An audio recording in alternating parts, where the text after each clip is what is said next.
Greetings, everyone. Pardo here from Sea of Tranquility. Welcome to another episode of Friday Morning at the Fun House, alongside Mr. Martin Popoff, who is back in Canada after spending a bunch of days here in the States for various things, right? We had Sea of Tranquility Fall Fest on Saturday. Martin came down on Thursday. We all hung out on Friday. Martin went to DC, Washington, DC for a couple days and spent some time there. So Martin's been jet setting all across the place. How many miles did you put on the car over the last couple days? Lots. It was 2 days trip to get there, and then to get back from DC, I left at 7:45 in the morning and got back at about 8. So it was a 12-hour trip getting back. But yeah, it was, and it wasn't jet setting. It was just driving in the old Cooper Mini, right? It wasn't, because you had some people jet setting, which was the cool part, right? Yeah. So no, it was just boring old driving and hitting, traffic and construction and all that kind of stuff. But no, it was a good time. So yeah, looking forward to this recap show. Yeah, so we realized we're doing this recap almost a week after the actual event, but I think that was done for a reason. I always knew I wanted to do it with Martin because Martin was there with me alongside everybody else.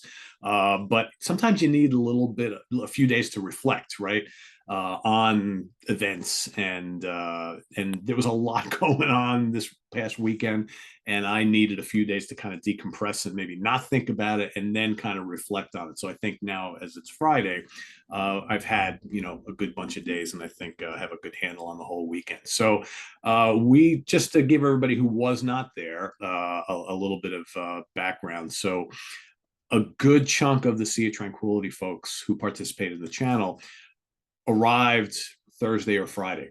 So we had a chance to meet up on Friday evening, late afternoon, at this very cool place in Poughkeepsie, New York. The whole weekend took place in Poughkeepsie, called Schatzi's, which is like a German kind of pub restaurant type of thing. So, Martin and myself, I'm trying to remember everybody who was there Friday night. So Rick Labonte and his girlfriend Paula, Jack Toledano, George Lamy, Louis Nasser, Ryan Scow, Bryce, Greg Jamie Ross, and Grace. yep, exactly. Craig Kaminsky, Jamie You mentioned Laswell, Ryan, Chris. Yeah. Allo. Yeah. So we had a bunch of people Yeah. who Jack. showed up Yeah. for that, Yeah. which was a lot of fun. And I think for all of us, one of the highlights of the weekend because we got to spend a couple hours with each other, not sitting here on a Zoom call, just talking music, talking sports, talking food, and whatever, right? Whatever came to mind.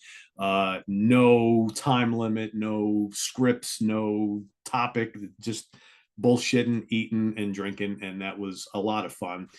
We eventually some went back to the room. Some of us went to Zeus, a brewing company, for a little bit, which was kind of neat. But all in all, a really good start to the weekend.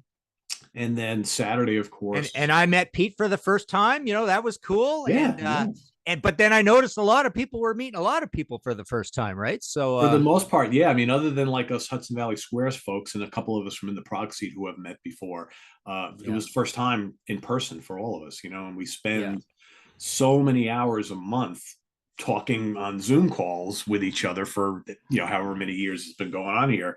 And so it was really refreshing to just kind of be in the same room next to each other. I mean, like Martin and I are like, as soon as we walked into the restaurant, big hug. And I know Martin was a little bit taller than I expected. I was probably a little, for everybody kept saying I was shorter than everybody thought I was going to be.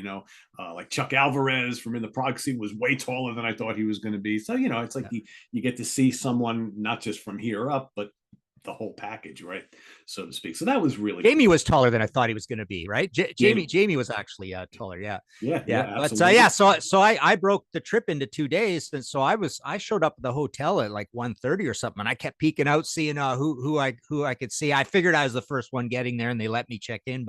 And then I got down to the venue and I thought, okay, well, I'm not just going to sit around the hotel all afternoon. So I got down there and I just wandered around the streets of Poughkeepsie for an hour before I walked in. So I didn't want to be too early getting in, but I got in, there were 3 or 4 of you there, and then more started coming. And we eventually had about a dozen people, took a lot of pictures, good food, really good food. Yeah, yeah, it was a So good yeah, time. It was a good yeah, it time. was a good And time. Good Friday. Yeah. leading up to that earlier in the day. So George, me and Louis Nassar were on the same flight out of Chicago. So I went and picked them up. I had them, they got off the plane at Newark and I had them take the train down to Suffern, New York. And I picked them up there. And then we went up to Poughkeepsie together. So, and I actually, George and I roomed at the hotel together. So George and I spent a ton of time together over the weekend. Then Jim Bakke came in the next morning and Jim roomed with us for that Saturday evening. So, and then going back, I took George and Lewis back to the train in New Jersey. So I spent a lot of time in the car with Lewis and George, which was kind of neat. But yeah, then Saturday came. We actually lucked out because the weather was supposed to be really shitty all day, and it actually wasn't awful. It rained on and off, but it wasn't like a steady downpour like I think they had predicted. So I think we were all surprised. We showed up at the Chance in the morning at like 11, and there was already a line of people outside, which, and interestingly enough, probably one of the most fascinating things for me, and at the same time, kind of a disappointment, is that I would say the majority of the people who came to this event came from out of town, even out of state, who obviously are loyal watchers of the channel. And we didn't really draw a lot of people from the Hudson Valley, considering how much promotion we did and how much marketing we did. I was very surprised because I go to a lot of shows around here. I see a lot of the same people, all the time at the Chance, at various other places around here. And it was mostly Sea of Tranquility fans who came, not the casual Pat Travers or Vanilla Fudge or Nectar fan who just happened to hear about the show and just maybe go to the Chance fairly regularly. Not a lot of that at all, which I thought was really, really weird. Yeah. Yeah. We had folks from Germany. I think it's Scott who came from Brazil, right? I Brazil, believe. yeah. And yeah, Nebraska, all over. Nebraska, Indiana, of quite a few people Yeah. from Canada, Yeah. a couple people from Florida. Bryce came from Georgia. Yeah. So yeah, a lot of people from not from here, which was Good really seeing my buddy Kenny Kessel again, yep, right? yep. I've run into Kenny a Kenny's lot been lately. really good in filming stuff for the Metal Voice and doing interviews and stuff. So he's a good buddy, but he came up and facilitated a few things. And Jason Morris, I've got my judo shirt here from Jason. By the Yep, way, I'm sporting the same Sea of Tranquility here. There we go. that's right. But yeah, Jason came with his daughter, who dutifully watched all this prog stuff. There you go. There's your lineup. So yeah, a lot of folks. Albert Campbell, Monty Olson, who bought a lot of my books over the years. They came up. So yeah, there were a lot of folks from all over. But yeah, we got all there to help out. And then what happened? And then what happened? So basically, during sound check, and again, I'm not going to get into all the real specifics because it's not really important at this point. But during Nectar's sound check, the PA blew in the Chance in the main venue. We always plan to utilize the two venues. So basically, in this building, you have the Chance Theater, and then you have the Loft. Which is just sits above it, and that's a smaller stage area. They do shows up there as well. It's all part of the same building, same ownership. We had planned from the beginning to do all the panel stuff on the smaller stage during the day, and then at night all the bands would play at the Chance. So the PA was blown. I'm not going to get into the reasons or how it happened. All that doesn't really matter. Ultimately, Nectar, the decision was made that they were not going to play at all because the smaller stage was quite a bit smaller. I spoke to the guys in Nectar, and they feel really bad about not being able to perform at the festival. And hopefully, somewhere down the road, we'll get them on a Sea of Tranquility something, so people can actually get to see Nectar. But the end result is that kind of pushed all the sound checks way back. We had to basically scramble and ask the rest of the bands if they would be okay with playing on the small stage. So everybody said, sure, that's, we can do that. So we moved the entire day to the Loft, which then did not allow for everybody to do their sound checks during the afternoon like they would have wanted to. So we went ahead and started all the panel discussions. So we had In the Prog Seat at 12:30, and they all ran for an hour with Q&A. We did the Hudson Valley Squares right after that at 1:30, which unfortunately, because we had so many people on stage and there was just such good dialogue going on and back and forth, we didn't really have any time for Q&A with the Hudson Valley Squares. Then Martin and I came on, did our thing. We actually had a ton of questions, probably could have done more. I think in hindsight, we could have easily extended the afternoon festivities to include much more Q&A and more time for discussion, because to me, and based on comments that I heard from other Sea Tranquility folks who were also conversing with the folks in attendance, I think a lot of people really came for that. And the music was a plus, but what they really wanted to see is what they see every day here on the channel in person and being able to ask questions and interact with all of us. I think that was the number one draw for this particular day. So I think in hindsight, if we were to do this again, I would definitely want to make more time for the panel stuff and maybe turn this into more of a convention as opposed to a concert festival, right? Like, and I talked to Greg Ross about that too. It's like, if we do it again, maybe 60% of the day is panel discussions and interaction with the fans, and then maybe a band or two, and kind of leave it at that, as opposed to, I think we were pretty aggressive with booking a number of bands and trying to squeeze in all the panel stuff, when in actuality I think most of us really enjoyed the panel stuff, including us and the fans. Yeah. Great venue choice, by the way, as well. That what a great legendary theater that was. The decor in it. It's you see so many of these old theaters that get renovated. This was like an old legendary theater that hasn't really been renovated. So you still got the weird old creepy decor. So yeah, it was a great place, and even that smaller area, it was a tight fit after everything, but it was almost perfect. It just worked out perfect, and all your planning was great. I mean, the hotel situation, the Friday, the Saturday, everything went great, even though you had to really think on your feet at one point. And Greg too, God love him, helping sort everything out there, right? But yeah, I think it worked out great. You kept it to a good schedule. Things moved along in the afternoon.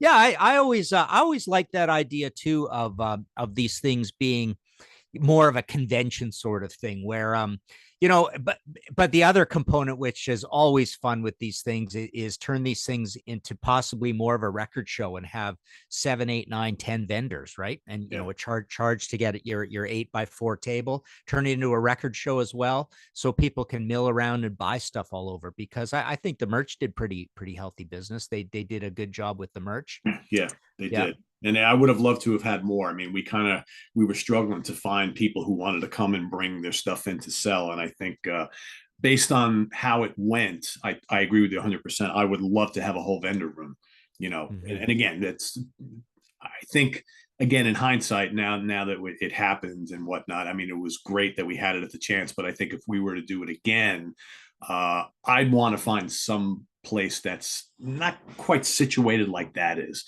because I think I agree with you. I think a vendor room is a perfect way to go. I think having more of the panel stuff taking up a bulk of the day is the way to go. I think having somewhere that's either in like a conference center in a hotel, or with a hotel on the property or next door, would be easier. I mean, that was an issue. A lot of people. Well, that might free it up to going to a different place too, like get closer to the city, or maybe closer to Syracuse or something. I don't know, but or something. Yeah, exactly. Yeah, I mean, I think it opens up the possibility of a lot more people and vendors and stuff, and probably, frankly, just ease of rock stars showing up, even if they're not going to play, if you move it closer to New York City, right? Yeah, so we'll see. I mean, we had an issue with hotels in the area because it also turned out to be the same weekend as homecoming weekend for Marist and Vassar College. So except I didn't see a single young person the entire weekend anywhere. No, we had a couple at the we had a couple at the festival. There were a couple of younger folks there. But yeah, exactly. So like, where was all that going on? But, walking around the streets. I mean, even the town, there just wasn't a lot of people around at any hour, like a Friday night, Saturday night, whatever, right? There, it was kind of odd, It's a bit of a rough town, I suppose, as you walk down Main Street a little bit. But the area where the chance is was quite nice, and going downhill towards Shatsy's and stuff. So yeah, and like I say, I walked around for an hour all over the place. There, it was pretty cool. It's a weird size and shape of a town. It's a lot of buildings for 37,000 people, but I guess it's got a real big history to it, right? So all those buildings are there because it was more of a thriving place before, right? Yeah, and it is. I mean, it's a college town when you come down to it. But you're right. I mean, I did see a lot of students in Shotzi's and Hmm. at the brewery afterwards. But yeah, you don't see a lot of people milling about. I mean, maybe the weather had something to do with it. It wasn't. The weather was kind of crappy Yeah. for that weekend. But like I had gone to the chance the weekend before because I had to go over there for something, and it was a really nice day. It was like on a Saturday, and there were people everywhere. So I Hmm. guess it depends on the weather, but yeah, and so the afternoon stuff went very well. We also had after Martin and I got done, we had Chris Caffrey come up for to do a Q&A. Yeah, So that Chris was and I, great. Yeah. yeah, that was good. And Chris and I talked a bit about the history of Sabotage and his involvement in the band and Trans Siberian Orchestra, and he gave a lot of backstory into the life and the passing of Chris Oliva. Um, as well as Paul O'Neill and how things have gone since then. I thought a lot of good information he gave, and Chris always. That was incredible. That was a great interview you guys did. I mean, the stories and just the insight and just Yeah, the just even like getting into the philosophy of both bands really. yeah. And some of the memories. Yeah, Chris had some really good stuff to And say. he always talks from the heart, right? So you Yeah. can, and I know Chris for a million years, obviously, Yeah. and I've had these conversations with him before, and he's a very emotional, that's the kind of guy he is. So like when you talk to him about Chris Oliva and Paul O'Neill and anybody that he's been close to that he's lost, I mean, he gets very emotional about it, and he has great stories to tell, and you can always tell in his demeanor when he's talking about someone that was very close to him that he's lost, and that's exactly how he was on stage the other night, and we had a lot of good questions from the audience, so I thought that went over really, really well. And then of course we had Andy Powell from Wishbone Ash, who Yeah. also did a little Q&A with me Oh, and played a amazing song, too. which was great. Oh, And his voice was so good, eh? yeah, And the playing, yeah, and a great song too. But he was just a super, super nice guy. I haven't put them away yet because I knew we were doing this, but got some stuff signed by Andy.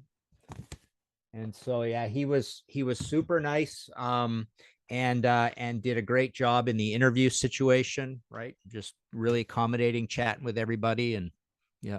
trying to get I know it'll be kind of hard to see on here, but I know there were pictures flying about all weekend. I'm trying to think if I have any on my phone. No, I mean I have pictures of Martin and myself with Andy Powell and Pat Travers and Chris Caffrey all in the dressing room together, and that Yeah. was that was really cool. And what was really fascinating is like I introduced Pat to Andy because they had never met, Yeah. but I didn't say what band Andy was from, so I just said, "Oh, and Pat, this is Andy Powell," and I don't think the name clicked with him. And he I goes, "What's your know. name again?" Yeah. Andy. Oh, Andy. Yeah, nice to meet you. I just thought he was. I think he just I thought he was someone else. I think if I would have said Wishbone Ash, would have been like, "Oh, Yeah, I cool." heard that too. Yeah, it's like, oh, he doesn't know who this is. Yeah.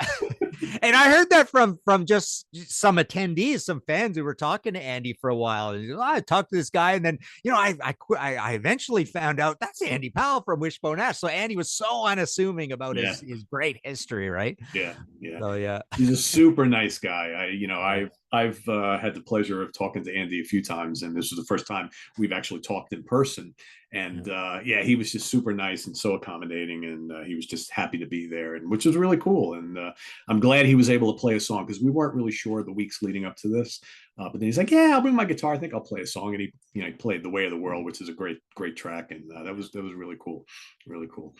So then we took a break and we waited for the evening festivities, which again was a little crazy because the bands hadn't had the opportunity to do their sound check because of the situation on the main stage with the PA. So literally coming back from the dinner break, Pat Travers is already in there doing his sound check, and like most of the people are sitting in the venue watching it. And Martin at one point comes up to me, he's like, "Man, he should just play his whole set right now. They're already on stage." And I'm like, "Yeah," but then the other people had to do their sound check, and Epic Tantrum was doing their sound check while Andy Powell and I were on a little bit, and it was kind of a little crazy. Vanilla Fudge came out and did some quick stuff, so that was a little nuts. But in the And end, and at one point I thought, because Pat was doing such a great job of just doing complete songs perfectly. I thought, does Pat think this is his set? You know, and we're looking at him going, he looks like he's doing his set, right? And we weren't really sure, but yeah, they were so good. I mean, I think David Pastorius there was that was the greatest bass guitar display I've ever seen, in a show, because we're right up there close. He was perfectly mixed. His sound was amazing, right? And he was slap bass, everything tapping. He was doing an amazing job. So yeah, that was a really good set. It was definitely a little loud for upstairs, but Oh but yeah, yeah. Grace had some extra earplugs to give me, so that was great. Yeah, the Pat I Travers band forgot was mine. really So loud. Pat's guitar was yeah, cranking. David's bass was booming. It was yeah, loud. Thankfully, I had my yeah, earplugs, and I was like, all right, because otherwise I would have been deaf as anything. yeah. But so they were really good. They played a lot of the Pat Travers classics, plus I think 2 songs from the new album, if I remember correctly, something like that, which At went over least, really yeah, really yeah, well. Pat sounded amazing. Vocally, he sounded really good as well. I mean, yeah, his guitar playing, of course, is incredible. We had Epic Tantrum. Okay, of course, that's Greg Ross's band. They're from up in the Syracuse area, modern prog band. I think they injected a good dose of kind of like modern progressive sounds. yeah. I think they were having issues with um, Pete's vocals, which didn't really come over well. But all the instrumental stuff was really really good. People seemed to dig them. I saw people buying their CDs and shirts and stuff, which was really nice. So they went Yeah, on. the vocals were a little quiet, and the drum mix wasn't that great. Yeah, The toms didn't sound that great. The snare was a little kind of garagey sounding. yeah. But yeah, on the fly, it was amazing to see all that come together, right? And And and then we they're weren't really keep that far behind schedule, really, at that point. really. I think it was a Yeah, half hour. We were only a yeah, half hour late, which wasn't bad at all. But yeah, they plowed through. They at times, like, I remember the guitarist keyboard player. He goes, "Could you hear my keyboards? I couldn't hear anything." I'm like, "We could hear him in the audience. I guess you yeah, couldn't hear him." And Greg's bass yeah, sounded great, so they went over really well. yeah. They're a good, energetic band. So I think they were. Love talking to Greg too. I mean, he has so many great stories and all the neat jobs he does, and Yeah, well that, and then all the merch stuff, and yeah, then working with you, and he had the cool Manic Street Preachers hoodie on, so everybody was talking to him about Manic Street yep, Preachers, and actually on that front as well, Chuck Alvarez had a Strangler shirt on, and he said yes. he custom got that made. So we were all talking to him about the Stranglers, and we were bonding over that kind of cool music as well. But it was like a light blue Strangler shirt, and it looked so cool in that color, right? And he said, "Oh yeah, I got a custom made." So Yeah, yeah, yeah, which yeah, was cool. Yeah, there were a lot of interesting shirts there, which I thought which I always look for anyway. So that's yeah. pretty cool. Let's see what else. So then after Pat was Vanilla Fudge. Of course, chatting with Carmine for a couple minutes before they went on. He's up there and he's looking around and looking at the size of the stage. He goes, "Oh, this is going to be interesting." I'm like, Yeah. yeah. I'm sure when they weren't planning on playing on such a small stage, but they made it work. There was an issue with the Hammond organ, right? Because the Hammond organ, I believe they were going to use Nectar's Hammond organ. There was no way that we were moving that upstairs. Because again, for the folks that don't know, like Martin said earlier, this is a really old building and the staircases are narrow and steep. There's no way you're getting a Hammond organ all the way up to the top of the loft. It's not happening. Yeah. So they were able to go out and source like one of those little mini Hammonds from somewhere locally. They set that up. So Mark Stein was playing that, and it sounded amazing. I mean, love that Hammond organ sound. And it was Vinnie Martell, Mark Stein, Carmine Appice from the original band. I forget the bass player's name again. I should know that. And also remember, there was also Rick Lewis and Eric's Oh, set. that's right. Geez, They I'm, did I'm some jumping ahead of great myself. Yeah, covers. No drummer. They did it all acoustic, electric kind of thing, and that's right. that sounded amazing. The mix was beautiful for that. Yeah, they were really Rick's good. voice was awesome, and yeah, on short notice, never having practiced together. I mean, they were basically flawless. I think. I mean, Yeah. I didn't see anything wrong with it. I mean, they just did a really good job. Covers. Everybody was singing along. Yep. Yeah, I totally forgot about that. I was trying to remember everything that happened. Yeah, so the reason why Rick played is because Lewis's band, Yeah. Sonus Umbra, was scheduled to play, but then various circumstances. I think the drummer had a death in the family the week before. The singer, something came up. He couldn't make it. They were originally just going to do an instrumental set. Then they were going to do a short acoustic set. And then they were like, we can't even play because, 3/4, 80% of the band can't even make it. So I reached out to Rick and I'm like, would you like to play? And so Rick originally was just going to do like a little solo acoustic thing, just him singing and playing acoustic. And then he talked to Lewis and he talked to Eric Porter, and he's like, you guys want to do like a little acoustic trio thing? And that's exactly what they did. Although Lewis was playing electric bass, of course, but they did like 4 covers, I think, and 2 Rick Labonte originals. At least one original. It was really cool. Cool. Yeah. Yeah. Yeah. So it was good. I think they were one song short. They wanted to play. I think they had a Zeppelin song they wanted to play, which they didn't get to play Hmm. because we were just running long on time. But yeah, they went over really well. Rick is such a front man. You could tell. I mean, it's like he just owned that stage. And the fact that they had never played together, they did like they figured out the set list like 4 or 5 days before, maybe a week. And then they did a little rehearsal in the dressing room before they went on, and then they went on, and it went off really, really well. I thought. Yeah. Really yeah. well. Very cool. Yeah. Yeah. So then back to Vanilla Fudge. So Vanilla Fudge came on, and they do what they do. They play, their versions of classic like R&B and pop songs, and they vanilla fudge them up with the heavy Hammond organ and the big beefy guitars and Carmine's thunderous drums, and that was a lot of fun. I thought. I think people really dug them, but they went on late. I think they went on almost 11 o'clock, which was again about a half hour, 45 minutes later than what they originally were scheduled. Probably more than that, because I know Nectar was supposed to headline and play the last slot, and they played till almost midnight. But then at the end, and Martin, I know you skipped out just a couple songs before they finished. Vinny's Marshall Amp blew, and so they couldn't play "You Keep Me Hanging On" or "Dazed and Confused," which are the last 2 songs in their set.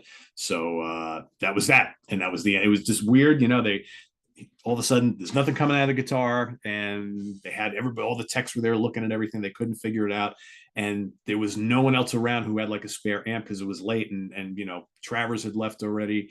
The other bands had already packed up their stuff, so basically they were like, all right, we're done. And at like 1:45, that was the end. There was no thank you, good night, and within 2 seconds, everybody cleared out of there, and that was the end of the evening. So it kind of, ended on a weird note. But considering everything that had happened in the early part of the day, I think overall everybody was pretty happy. But it's a long day. It's a long day. Yeah. And that's what most people were saying. Was that we had a lot of fun, but man, this was a long day. So I think, looking back, probably maybe 2 good bands. I think maybe 3 tops would have been fine. I think we were a little, overzealous with how many musical acts we wanted to have on this. And I'm just thinking, even if Nectar did play, I mean, that's add another hour and a half onto all that. That's right. I mean, yeah. So, but overall, I think it was a success. And most importantly, we all enjoyed ourselves, and the people who came enjoyed themselves. And that's what it's all about. Yeah, for sure. And lots of pictures. I mean, the pictures kept coming in, and I've been saving them all on Facebook and sharing them and stuff. So yeah, it's great that you put that together and that the community could come together like that. And yeah, it was very, very classy event, and including the bands. It was just a very thoughtful bunch of bands as well that were part of it. So yeah. One of the neat things for me, and again, I've heard this before, but I guess I don't really. Sometimes I don't like dwell on it or think about it, just because I'm just doing what I'm doing. But I must have had a dozen people come up to me that day that said to me, "I want to thank you so much for what you do. It means so much to me, and I don't know what I would have done during COVID had it not been for Sea of Tranquility to go to every single day to just cheer me up and get me to stop thinking about." Crappy things that are going on in real life. And I think it's great to hear, but I guess maybe because I'm kind of humble, and I'm just like, well, and I said this to many times. I said, you got to understand something. I said, that's great to hear, but it helped me a lot too, because this has kind of kept me, I mean, I have a day job, but this has kept me focused on something too, instead of dwelling on the fact, for the last 2 years, up until recently, you can't leave the house, you can't go do this, you don't want to be around people, you can't go to concerts, all that kind of stuff. So I said, so even though many people tell me that Sea of Tranquility has been great for them for the last 2 years, to kind of escape from reality and be passionate about something that we all love, which is music, it's helped me as well. So, and I also stated numerous times during the weekend, especially during the panel stuff, it's like I'm truly honored and blessed to be working with such talented people, on a weekly basis, monthly basis, who, everybody contributes a bit to the channel. And I think all together we make a really good team, regardless whether it's a show about prog or hard rock and metal or classic rock or fusion or whatever it might be. And it was really cool to be in everybody's presence, sitting on the stage, just kind of doing what we do on Zoom every week and having the people right there in front of us and being able to interact with them. I think that was pretty special. And I don't think I anticipated how special it was going to be till the day of, and it really was. So Yeah, I'll just quickly add that in the prog seat was amazing. Like the question about pick a country and then mention those bands. I was blown away by the knowledge base as you went down the line of people there. I learned a lot in that. That was super entertaining, that one. yeah, I mean, there's some pretty smart people when it comes to music on that panel, right? I mean, you could sit and Yeah. talk to like Ken Golden or Chad Hutchinson or Lewis or George or Yeah. Anthony or Eric or anybody, and just man, they know so much about this music, and a good chunk of them are musicians themselves. So it's like Yeah. they really get it, and it's. I mean, I'm always honored every week when we do a show with them that just you hear stuff out of their mouths and you're like, wow. I mean, every week there's another band or two that I want to check out, and and I listen to a ton of different bands. So it's like, yeah, so it really, really, it was a great time. It was a great time. Yeah. So, Absolutely. Yeah. so everybody's probably asking, well, Pete, you're going to do it again? We'll see. We'll see. We need obviously you need some time to kind of like reflect and kind of assess and relax and get away from it, because the last few months have been pretty crazy leading up to it, as anybody who can imagine putting on an event where you have a couple hundred people, and just so everybody knows, we had around 200 people there. So for various factors, I think we would have liked it to be more, but in the end, based on where we had to have it upstairs in the loft, I think if we would have had 300 or 400 people up there, it would have been a little cramped and a little crazy. But we learned some things, and if we do it again, we'll obviously do some things differently to maybe ensure that we can have more people come and easier accommodations and things like that. So so we'll see what happens. But you never say never. But now that we've done it once, you get the kind of little taste of it, and you're like, I'd like to do this again, but do it a little differently, right? So Yeah. so we'll see. So we'll see. So thanks for joining, everybody. Martin and I really wanted to talk about the weekend, and I think this was a perfect venue for it. So we'll be back with another one of our crazy topics next week, all about music. So stay tuned for that. Martin, you want to plug anything on the Contrarians or the podcast, books, anything for this week? Let's see. Yeah, I mean, I've got to come up very quickly with another episode of my podcast, History in Five Songs. But oh yeah, we had a Contrarians go up. Jamie Laszlo and I, the part two of Build a Bad Van Halen album. It was the Sammy Hagar era, so we've got our bad Sammy Hagar album that we just built. And yeah, that's about it. Came back to book orders. The three new ones are the Easy Action Alice, the original Alice Cooper band. Feed My Frankenstein, Alice Cooper, the solo years, and the Damned book. So I've been sending a lot of those out, and yeah, those are in stock. Easy Action's out of stock, but I'll have more in about a week or so. So cool. Sounds good. All right, and stay tuned, everybody. We've got what do we got coming up here on the channel? We've got tomorrow, the UK Connection. We are doing our favorite and least favorite albums from the Angel family. So what we've done is we put all the Angel, Jafria, and House of Lords albums in a pile, and we said, okay, what are our two favorites out of all those? Our two least favorites, and a wild card. So that's coming up tomorrow. So check that out. And then we've got on Sunday, we've got ranking the albums with myself and Guitar Hack, ranking the albums of Black Label Society. So that's on Sunday. Just so everybody knows some of the ranking the album shows that are coming up. We've got Simon Bray and I are doing 38 Special. Martin, Guitar Hack, and myself are doing Clutch in the not too distant future. I've got a High on Fire ranking coming. Jamie Laszlo and I are doing Witchcraft, the great Swedish doom band, over the next 2 weeks. So there's a lot of those things that are kind of being planned right now. So stay tuned for that each and every Sunday. So till then, visit us on the web at www.seatranquility.org. We're on Facebook. We're on YouTube, all together, all the damn time. Thanks for watching this little recap of Sea Tranquility Fall Fest. For Martin Popoff, I am Pete Pardo. See you next week here at the Funhouse. Take care.